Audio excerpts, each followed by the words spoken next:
I'm Walt Thiessen, the Crypto Skeptic. Let's talk crypto.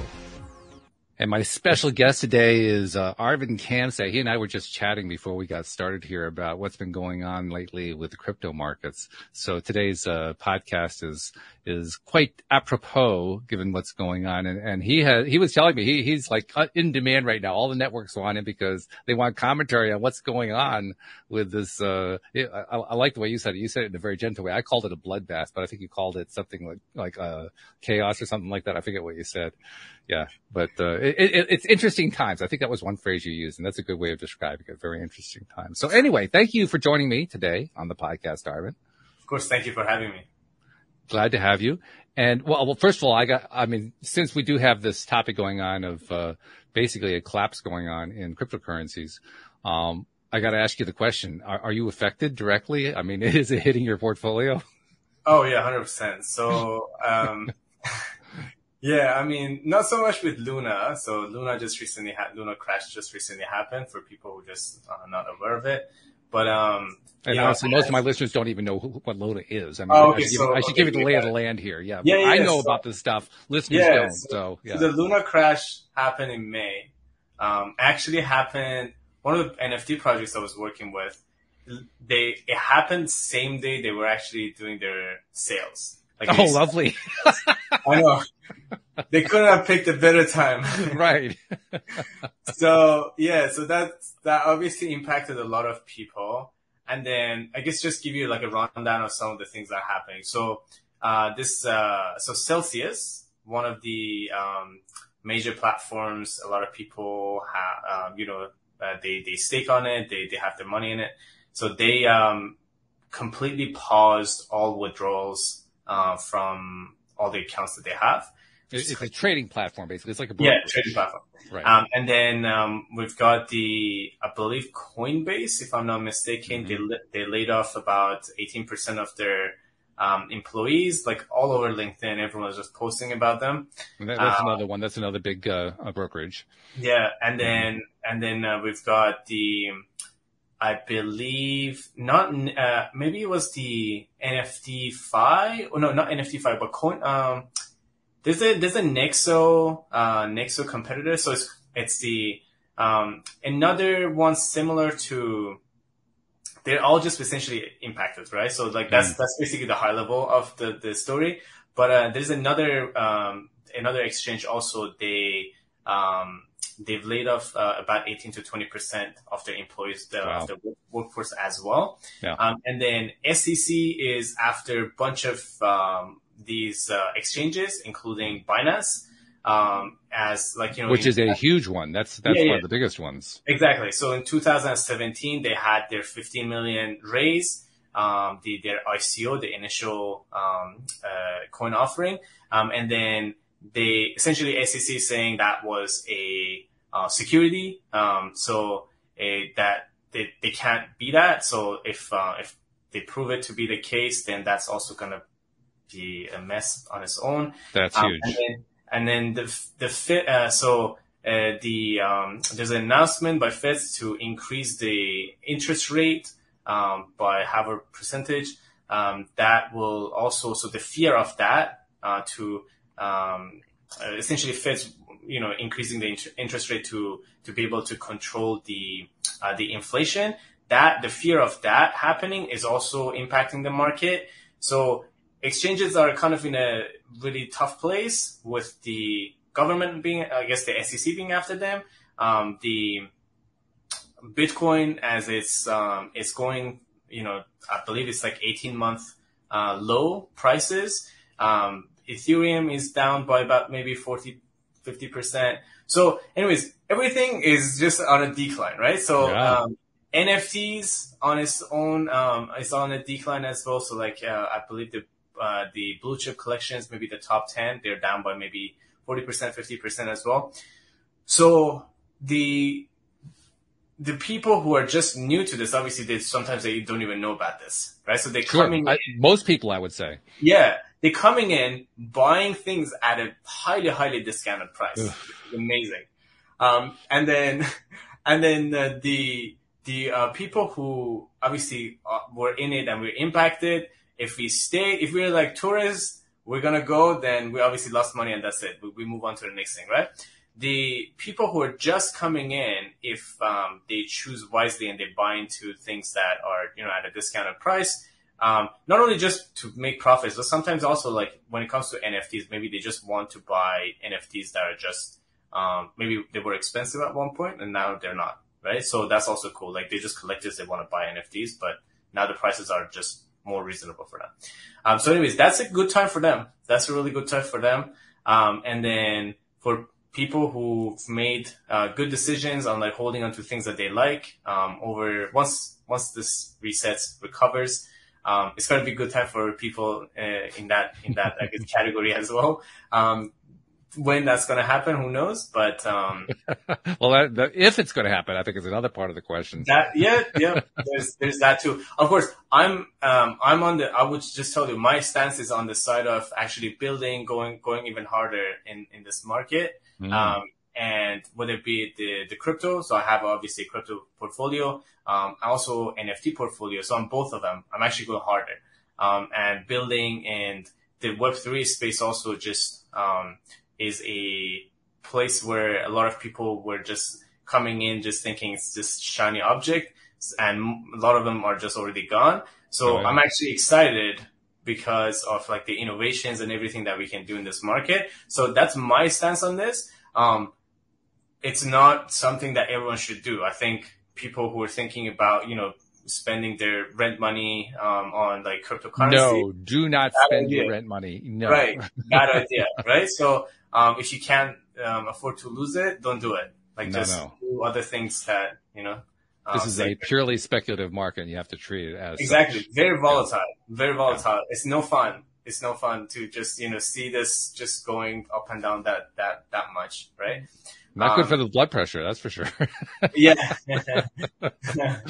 I mean, just to give people an idea, back in November, the entire crypto market was valued at around $3 trillion. It's now valued at $956 billion by CoinMarketCap. It's like, wow, that's a drop. Yeah, that's a huge drop. And also like back in November, I believe it was the peak of its, like, for the cryptocurrencies. I think, Bitcoin was somewhere around maybe 60, almost got close to like 60.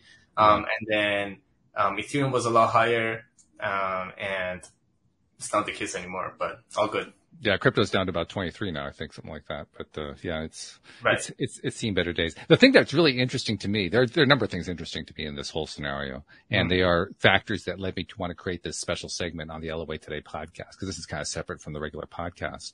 One is the long-held claim by advocates of Bitcoin in particular, and Bitcoin, you kind of have to treat it as a separate animal from the rest of the cryptocurrency market, I believe. Yeah. But one of the big points, and one of the big selling points from the beginning, because I was aware of of Bitcoin from 2008, unlike most people, one of the big selling points was this is going to be the new inflation hedge. This is going to be the new gold.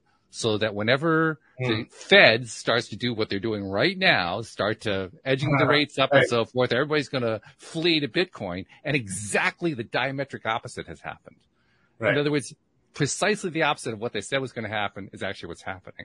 I think and that's exactly what I predicted at the time. I mean, I was one of the ones who didn't bother to mine it because I said, this is a nonsense scheme going on. I'm not going to be a part of this thing. Well, in hindsight, I probably should have done it anyway just to sell it. But that's another story entirely. But the point is that this is a huge selling point, and it's not proving out to be true at all. Right. And also I would add to that the concept that a lot of people just bought into for Bitcoins. Again, reasons for getting into NFTs and cryptocurrencies, that's a very important it's huge. Very important subject. Like why getting into it? It's very important to really pay attention to that for people if they, they're thinking of getting into it, or they're kind of into it, they want to go in more. The reason is really important. So, one of the things that a lot of people in the cryptocurrencies, well, especially Bitcoins, they were telling, again, I'm also invested in Bitcoin, like I still have a lot, but, one of the things that doesn't seem to be true also is, if you just hold long enough, then you'll see the increase, right? So that's not necessarily the case. Like the Right. concept of just holding on long enough and you will reap the rewards. That's right now it's not the case, right? So like in fact, we don't know how long this will go, right? If it's going to go lower. In fact, if for example, the interest rate goes by, I believe it's actually like by 1%. If the increase is by 1%, the Bitcoin could go down like below 20K. And Easily. yeah. Sure. So, and then the Ethereum could go below like 1100, 1200. So, Easily. yeah, so that's, yeah, some people even say like 800. So that's what could happen, right? But then if it doesn't happen, like if it's not increased by that much, let's say if it's 0.5% or like a lot less than that, then there's a chance that it may go up. Again, Well, I think you made a really important point. You said that there are two different reasons for people to get involved. And if I could outline what those reasons are, what I think they are is, first, there's the one major reason that really draws people in the first place, crypto as currency. And then the second reason is the technology behind crypto as a data storage medium. And they're really very different topics. But because they've all kind of come under the rubric of Bitcoin, which was originally designed to be a currency, they all kind of merge together and the boundaries get blurred, so to speak. Yeah, and I would even say that, for example, let's take the case for Afghanistan right now. So they, after the takeover by Taliban, so the citizen, the people in the country, they can't withdraw more than I believe it's $200 per day, and then for personal, and then $2,000 per week for business. So okay, so that's a big problem. Like that's not just like maybe growing a business. That's like that's living, surviving. Yeah, like basically, right? So Bitcoins and cryptocurrencies will solve that problem, because now they can actually, and a lot of people actually reported they are living and are able to function because they have access to the digital currencies. They can get paid. They can do things that banks are not letting them do. Right. So that's right there. That's a value that this is providing. It's got nothing to do with someone getting into cryptocurrencies because they think like Bitcoin price is going to go up. It's the point of like, okay, banks are not going to provide what they need. The transactions need to happen for their survival. And so what else do we do? Like, that's the only solution. So that in that case, see, that's a very different story. Same thing with NFTs as well. So, and by the way, we've tried to identify what these terms mean in the past, cool. But let's actually go into a little bit more. Let's redefine what an NFT is for the audience. Cool. So NFTs stands for non-fungible tokens. So it could be a moment of time. It could be an audio, video, image, and that is stored and I guess submitted on the blockchain. Just blockchain. If you guys don't know what that is, just think about like a major database where just like think about a Google Doc that everyone has access to. Everyone can see it, very transparent. Every transactions that happen, everyone's able to see it. And so the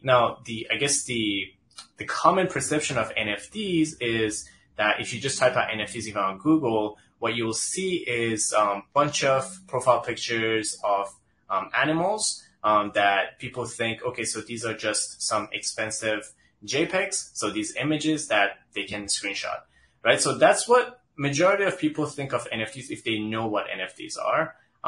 Most people don't even know what NFTs are.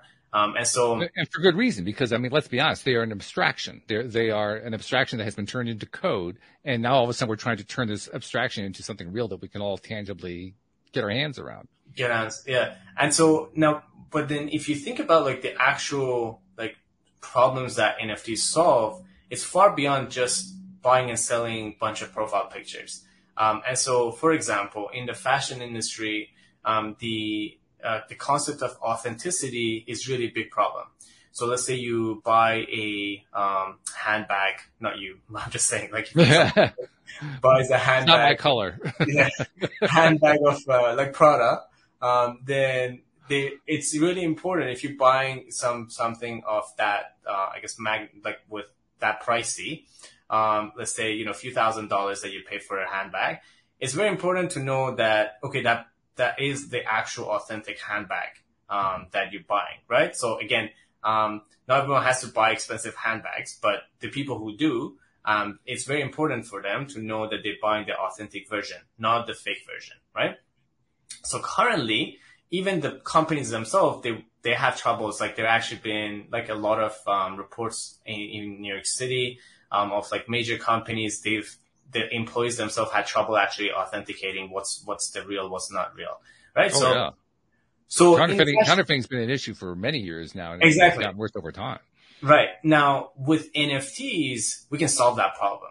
And we can actually understand, so we can see who the creator is, what transactions happen, what the price was, how the price has changed for that specific piece of item. Now, NFTs, again, they are non-fungible, meaning they cannot be duplicated, they cannot be replicated. So there's only one version of them. Okay. So that's really good because that solved that problem. There are a lot of other. Well, let me put a little bit of a clarification on here because I think it's always dangerous to say, well, it solved the problem. It certainly contributes to solving the problem, but I mean, it's not like it's impossible for some scam artists to come along and find a way to fake somebody into thinking that they're seeing an actual NFT when they're not seeing an NFT. I mean, there are lots of different ways that scam artists, for instance, never try to break into an SSL connection. They go around through the back door. They know that they can't beat the algorithm for the SSL. So they say, well, screw that. We've got 100 other ways to go in there. And I'm sure the same kind of thing will happen with NFTs. What NFTs do is they give you a way to provide a level of validation, of verification that you didn't have before. And that is useful. The level of verification and validation, of course, is very useful. As far as the scams and hacks, I mean, we've just, I believe last year, if I'm not mistaken, there was an increase I think it was under Biden, there was an increase in the, like, actually funding for, the zero trust, concept, which is essentially, companies, they need to abide by specific rules. They need to be compliant by specific rules so they don't get hacked. Like we had like really major issues last year, for example, like a water provider organization got hacked. And then the water was actually contaminated, but not to the impact, not to the level that it would impact people, but that was a very scary thing, right? So, sure. So hacking, and being hacked in the cybersecurity has been actually the demand for cybersecurity and just being able to protect yourself online, that actually has grown significantly. Absolutely. Yeah. So that's been around, like that's not new, but so when it comes to NFTs and also like one of the latest projects I just worked with, I believe it was a month and a half ago. First few hours, we lost about 600K.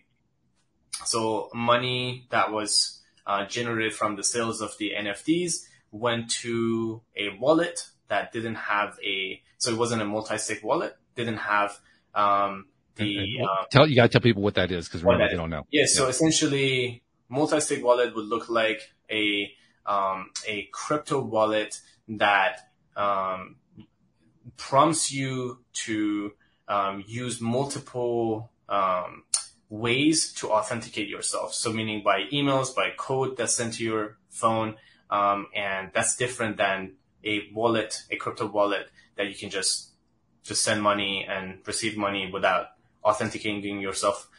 So it's not going to be completely unfamiliar to somebody who's ever accessed their bank account through a website. They have different ways that they're having to authenticate themselves. It's kind of similar to that. Multi-factor authentication. Right.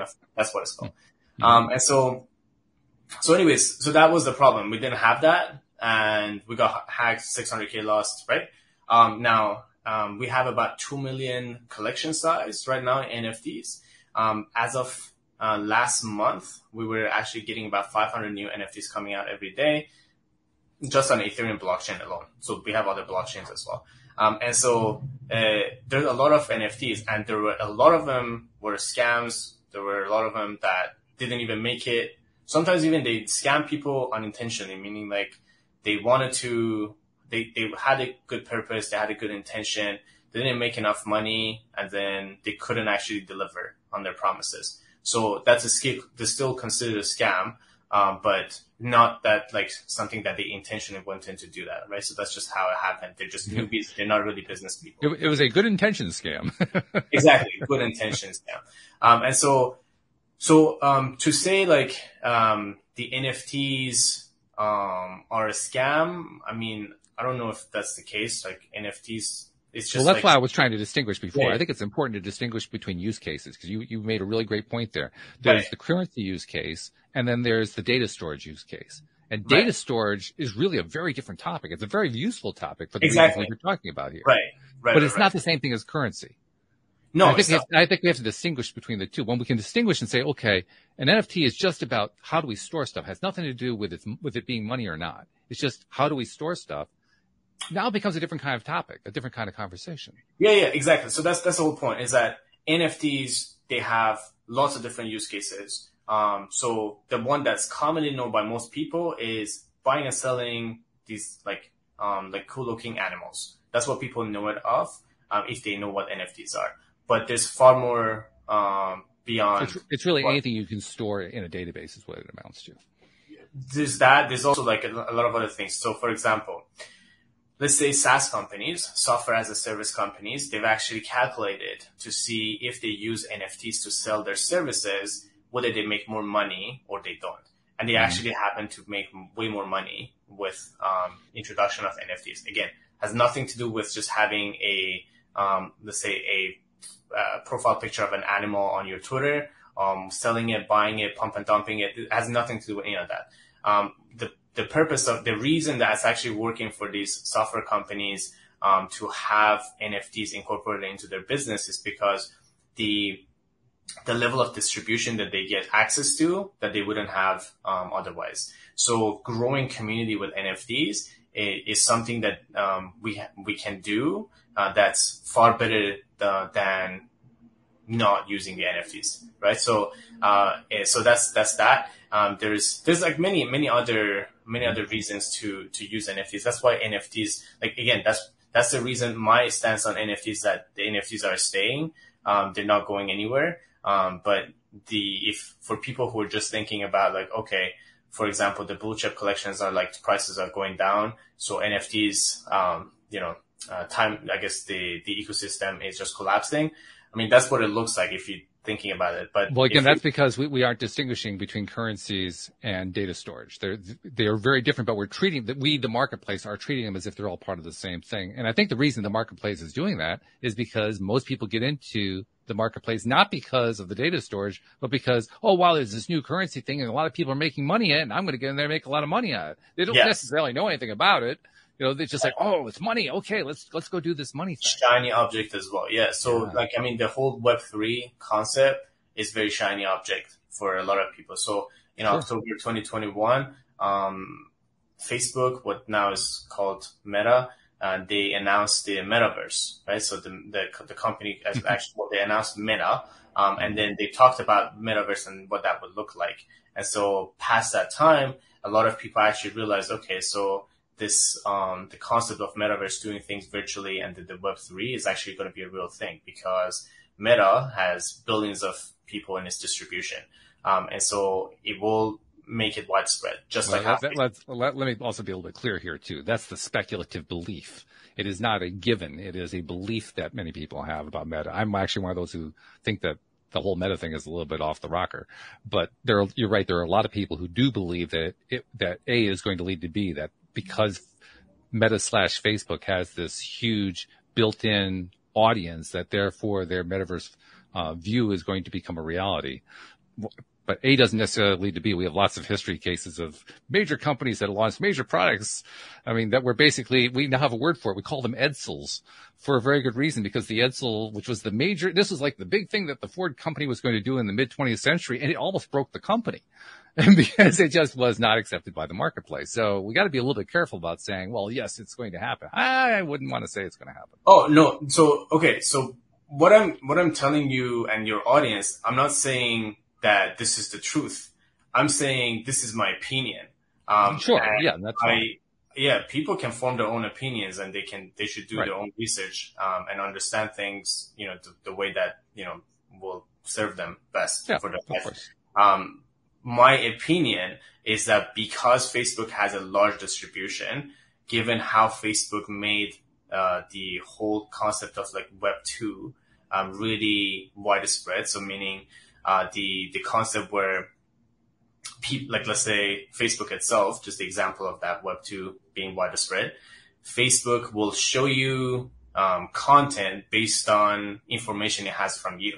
Right? So, for example, I think we all know that. Yeah. Yeah, exactly. So, like, if you just even talking about like hotels, a few hours later, you're going to see ads about hotels on your feed, right?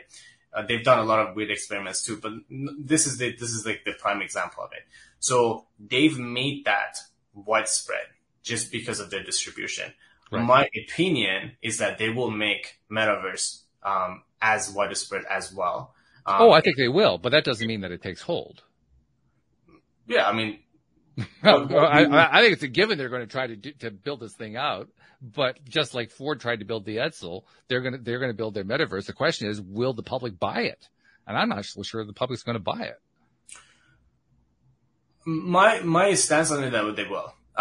And reason again for that is just because of how many public companies, how many large companies I'm seeing that they're actually moving to that space. Again, we may not just in like a few months just seeing people, date virtually and like do everything that they will do on a daily basis, virtually in the metaverse. But the concept that, let's say, we do Zoom calls all day long, and we've done it especially because of COVID, the concept that becomes more immersive, just like how like Mark Zuckerberg describes it, where it's more so than like more of like a 3D experience than just like, let's say, 2D.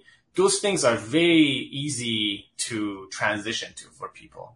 I think that's true. And yeah. I do think that we're going to get some version of that. The question that we're addressing here is whether it will be Metaverse's version that will take the stage. And, since we're talking about Zuckerberg, I'll point out that Zuckerberg wiped out MySpace, which was supposed to be the social media channel. Whereas MySpace today, it's basically non-existent because Facebook came along and wiped them out. So just because MySpace they had the market share, they had practically the total market. Just because you have the total market doesn't mean you're going to govern the market space. You can put your product out, but the public still has to buy it, and somebody else can come along and perhaps offer something that the public likes better. I mean, Facebook has been doing video conferencing for quite some time. Zoom came out of nowhere and zoomed to the top, and Facebook has not been able to do anything about that, much to their consternation. They're trying desperately to regain control of the direct face-to-face communication that Zoom provides. They haven't been able to do it. And they're the biggest company, in other than Google on the planet. So, size actually doesn't drive it. Size certainly gives you resources, but size does not drive whether or not you actually gain favor in the marketplace. And I think that's what we all have to kind of keep in mind. So are you saying that the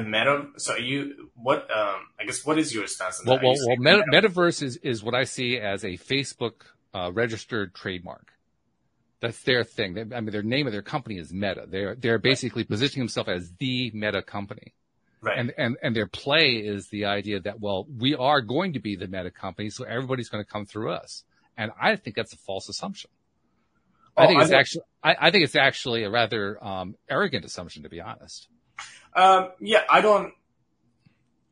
not what I was talking about. So what I'm talking about is we're using their terms. I mean, you're using the word Meta. That Meta is there. So I mean, we kind of, if we're going to say we're not talking about Facebook, then let's say we're not talking about Facebook. Yeah. So what I'm talking about is the concept that the metaverse, whatever version of it comes through, whether be it we already have multiple versions of it, right? So there's Decentraland, there's Sandbox, there's many versions of it. So it's not necessarily just done by Facebook, first of all. And whatever versions of it come through, which I believe, my opinion again, it will. Whatever versions of it come through, it will have NFTs as its constituents, like as its parts. Certainly, it's going to play a role. Yeah. Right. And so, well, no, that is the rule. Like, you can't have pieces into the metaverse other than NFTs. Like, how else can you have like a character? So that's the only way you can have it. So that's one of the reasons that I believe NFTs will stay, just because of this, again, speculation that this is my opinion, thinking that this will happen, whether it be at Facebook or any other platform. I think that's true. I think NFTs are going to be, I'm not sure that they are going to be the play, but they're certainly going to be a player. It's going to be, and it's probably going to be a major role.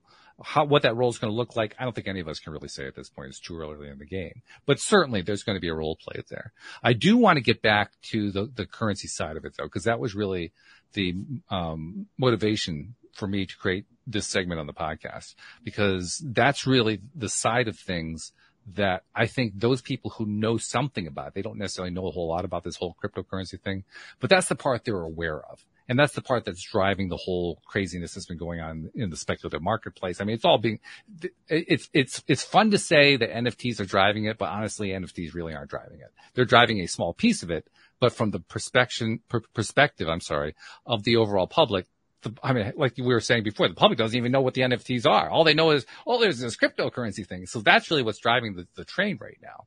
And I think it's going to be driving it for quite some time, even if it drives it into the ground. So I want to get back to that topic for a moment. I want to ask your opinion about where do you see the currency side of things going, both in the short term and in the long term? Yeah. So are we talking about NFTs or are we talking about cryptocurrencies? We're talking currency at this point. Currency. Okay, cool. So, I mean, it's very much, I would say, very much dependent on the few things that are happening this month and next month, and I guess the next few months. So all these investigations that are happening with companies like Coinbase, if even one or two of them, they go not so favorably for the, for the exchange platforms, that could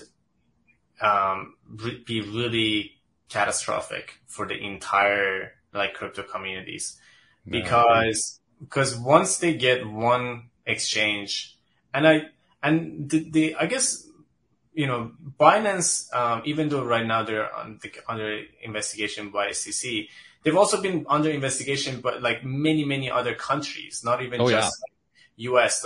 There was England, there was maybe even Vietnam, so many other countries. So the European Union, I believe, has been getting a lot of attention. So they've been okay. They've been fine, right? So it's not like it's the end of the world. And also even the examples of SEC going after things, it's also not new things. It's just always, whenever there's a lot of money, they just find a way to go after it. But, so if that for any reason goes, south for any of these companies, that could bring, the cryptocurrencies down, at least momentarily, to a very significant, there would be a very significant decline, because that's just how this market would react to it. And so you're pretty bearish on the short term.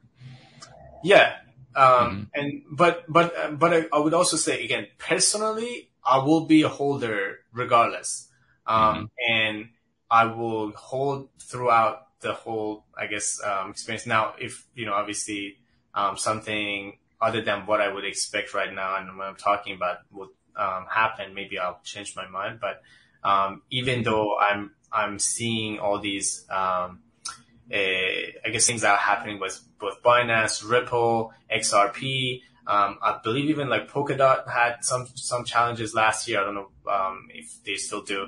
And so they all have been under investigations with regulations. And I mean, last year, or maybe it was beginning of this year, FBI created a new task force for just cryptocurrency problems, right? So there's a very, huge increase in the regulations and compliance. So as that's increasing, the margin in profit for traders will go down, first of all. And then as that's also increasing, then there's just more, it just becomes a lot tighter for these exchanges to be able to function, just like how what is it? The one that's was it Coinbase? I can't remember. The one that's just having trouble with the liquidity. Anyway, so a number of them are, but I'm not sure which one. Yeah, there's one that's currently having trouble with liquidity. But yeah, so basically, it's very much dependent on how some of these investigations will go. I would say if we are going through recessions and already, or if it's gonna come soon, that's just gonna happen. That's not really the biggest factor. I would say the biggest factor out of all is really just the investigations on these exchanges and how that goes, and then how the compliance will grow. Again, inflations are higher, so the Feds will just change things on that. As far as all these workforce being laid off, it just scares the market. They keep all these whales just pulling their money out. But from, again, personal experience, people that I the whales I know, the people that huge investors of Bitcoins, and I really mean huge. I don't mean just a few 100,000. They're actually the Wake Watsons of the world. Right. They're actually right now. They're just right now, from what I know personally, from them, they're actually buying into Bitcoins right now. Mm-hmm. Again, not necessarily saying this is the right thing to do for everyone to do, or buying into it, or selling into it. None of that. But that is what's happening right now. And so my personal take on, just because I know, again, NFT is gonna be a big player, and NFTs are the transactions with NFTs just happen on a specific it's either going to be on Ethereum, Solana, or any of those platforms. And with let's say Ethereum 2.0 coming out in maybe August, if they do, who knows? So there's certain improvements that are going to come through that I'm very excited about. I think it has some bright future as far as technology. So just Polkadot just created all the connections between the blockchains. Ethereum 2.0 is just trying to solve a lot of scale and speed and security problems. So I got to cut in here because I'm running out of time here for the show. Yeah. And I want to make sure we get this in there, because you have a mastermind that we need to talk about for about 2 minutes before we sign off. So tell us about the mastermind, Sold Out NFTs. Cool. Yeah. So, because this is the bear market now, maybe a bear market when people listening to this, maybe not, right? Regardless. There's a huge value in people who are starting their NFT collections, whether it be developers, whether it be artists themselves, or just business folks that they want to get into this NFT Web3 space. I've created this mastermind where people can, founders can come together, and then we essentially build a map as we go. So they're not any, we don't have mentors, we don't have schools, we don't really have books or courses on this. And so we are doing things we're actually selling out collections, and then we're sharing those knowledge with each other and giving each other feedback. And I have my own collection actually coming out in a week as well. And so there's a lot of value in people just being together in this, especially in this bear market, and even past bear market if they just don't want to waste time and money. So that's the purpose that I created this mastermind, where I want people to be together, not just learn from me. Even though, I've worked with 400 plus NFT projects, I have a lot to offer to people, but I just want people to be able to be close to each other and just learn from each other. And be able to actually sell out their collections, not again, just, because there's monetary value, but sometimes these are artists that they want to actually get the word out for their art. Sure. Right? So, okay. If somebody wants to get involved, how do they find it? Yeah. So if they go to soldoutnfts.io, so that's SOLDNFTS.io,